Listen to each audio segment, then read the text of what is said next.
Olá, amigos! Hoje no Variativo vamos falar sobre o fim definitivo do trânsito de gás russo pela Ucrânia para a Europa, o que isso significa para a Rússia, para a Europa e para a guerra na Ucrânia.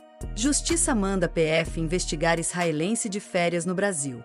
Não ficaremos de braços cruzados, diz Israel. E já deixa seu like e se inscreva para ficar por dentro das últimas notícias.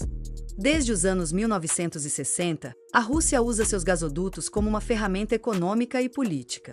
Depois do fim da União Soviética, a Ucrânia herdou parte desses gasodutos, se tornando um ponto estratégico no transporte de gás para a Europa. No entanto, a relação entre Rússia e Ucrânia foi marcada por conflitos, como as crises do gás em 2006 e 2009, quando disputas sobre preços interromperam o fornecimento para a Europa. Antes da invasão da Ucrânia, em 2022, a Rússia era responsável por 45% do gás consumido na Europa. Países como Alemanha e Itália eram os maiores clientes, enquanto países como Hungria e Eslováquia dependiam quase totalmente do gás russo. Essa dependência dava à Rússia uma enorme vantagem geopolítica, usada para influenciar decisões políticas no continente. Com a invasão da Ucrânia foi um ponto de virada. A Europa percebeu que continuar comprando gás russo significava financiar a guerra de Putin. Com isso, os países europeus buscaram diversificar suas fontes de energia. Esse processo não foi fácil nem barato, mas reduziu significativamente a dependência do gás russo. Em 1º de janeiro de 2025, o trânsito de gás russo pela Ucrânia foi oficialmente encerrado. A decisão partiu de Kiev, que não renovou o acordo com a Rússia.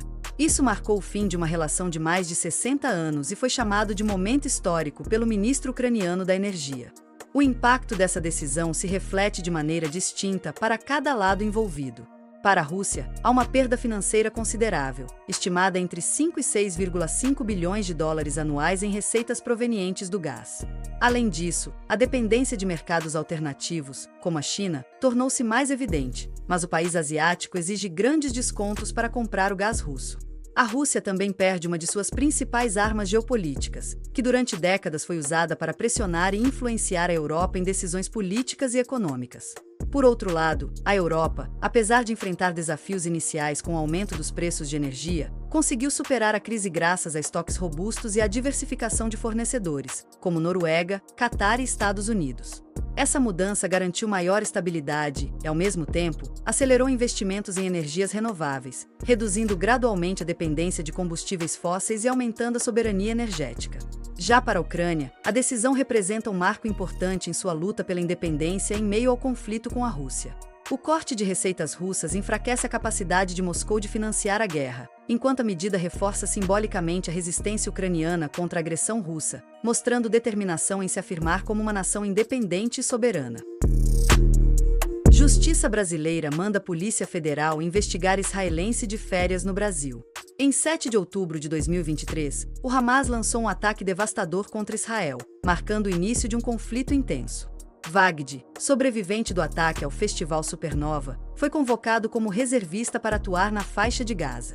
Durante suas operações, ele foi acusado pela Fundação Enrajab de destruir propriedades civis de forma deliberada, utilizando explosivos em áreas residenciais. A fundação apresentou publicações de Vagd nas redes sociais como prova, incluindo postagens em que ele justificava destruições em Gaza. A HRF, conhecida por sua atuação em defesa dos palestinos, tem uma história controversa devido às ligações de seus membros com grupos extremistas, o que levanta dúvidas sobre sua imparcialidade. Com base nas evidências apresentadas e com apoio da advogada Mayra Pinheiro, a juíza Raquel Chiarelli determinou a abertura de uma investigação pela Polícia Federal, citando o compromisso do Brasil com tratados internacionais, como o Estatuto de Roma e as Convenções de Genebra. Poucos dias após a decisão judicial, Vagd deixou o Brasil em um voo comercial, o que deve levar ao encerramento da investigação. Israel criticou o caso, classificando como parte de uma campanha anti-Israel que utiliza sistemas legais para fins políticos. Autoridades israelenses também alertaram seus militares sobre os riscos de viajar para países que assinam tratados internacionais que permitem tais investigações. O caso gerou grande repercussão e pode causar tensões diplomáticas entre Brasil e Israel. Além disso, estabelece um precedente para a responsabilização de crimes de guerra, o que pode dificultar a circulação de militares israelenses em países signatários desses tratados. Aguardamos novos desdobramentos sobre esse tema. E para ficar sempre por dentro das novidades, se inscreva e ative o sininho para os próximos vídeos.